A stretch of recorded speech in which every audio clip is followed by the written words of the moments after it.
Hi, this is Sanjay Sharma from salespathshala.com with post number 50.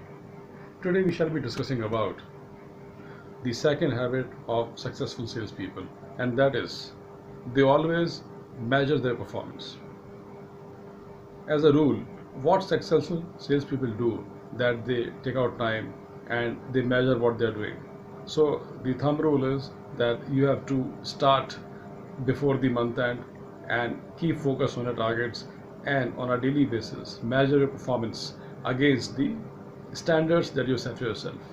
For example, if your goal is 30 lakhs of business in a month, so you must get 1 lakh rupees every day, which would mean that you have to measure at the end of the day that what have you achieved, and you have to evaluate your performance and see that what you have to do the next day to achieve your targets. So measuring is one thing, and then relating it with your goal sheet and your targets is the second thing. So you must know that what you're supposed to achieve over a period of time.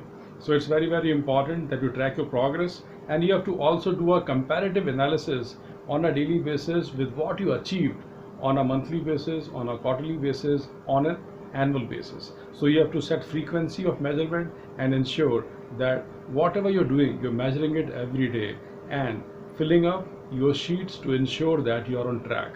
It is like you are driving to a distance of 200 kilometers destination, and you know that you have just 5 hours to go, which would mean that you have to mark 40 kilometers every hour. And if you're doing 40 kilometers every hour, then you're going to be home very confidently and in time. So what we have discussed today is that successful salespeople have a habit that they measure their performance on a consistent basis, and they ensure that they keep themselves on track and achieve their targets successfully. Let's go out, practice it, and create a great success story. Good luck.